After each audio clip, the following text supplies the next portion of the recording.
PSL নিলামের আগে চমক পেলেন বাংলাদেশি ক্রিকেটাররা। নিলামে বাংলাদেশিদের মধ্যে সর্বোচ্চ মূল্য 2,20,00,000 রুপি, যেখানে সাকিব মুশির সঙ্গে আশ্চর্যজনকভাবে আছেন জাকির হাসান। তবে কোটি রুপি মূল্য ধরা হয়েছে বিগ ব্যাশ কাঁপানো রিশাদ ও বাংলাদেশের 3 ফরম্যাটের 3 ক্যাপ্টেন লিটন, শান্ত, মিরাজদের। সাইফুদ্দিনের মূল্য 60 লক্ষ রুপি। কোন বাংলাদেশির মূল্য কত দেখে নিন প্রতিবেদনে।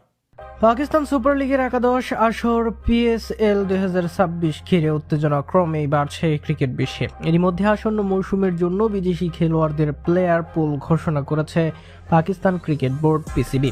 ঘোষিত তালিকায় বড় সংখ্যায় বাংলাদেশি ক্রিকেটারদের অন্তর্ভুক্তি দেশের ক্রিকেট প্রেমীদের মধ্যে নতুন করে আলোচনার জন্ম দিয়েছে। এবারে পিএসএল নিলামে বাংলাদেশ থেকে মোট 31 জন ক্রিকেটার জায়গা পেয়েছেন। সর্বোচ্চ মূল্য ক্যাটাগরিতে রয়েছেন অভিজ্ঞ অলরাউন্ডার সাকিব আল হাসান ও wicket keeper batter Mushfiqur Rahim.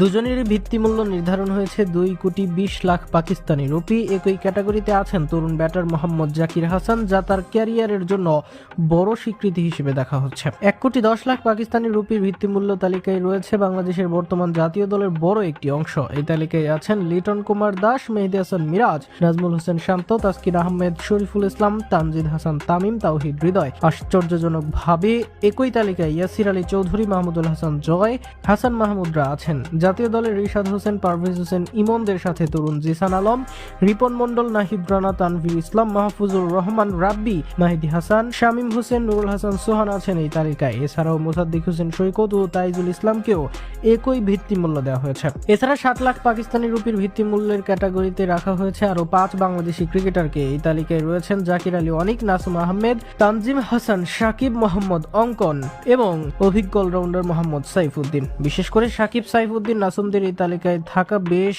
বেমানান। তবুও নিলামে তাদের মূল্য বাড়বে বলেই আশা করা যায়।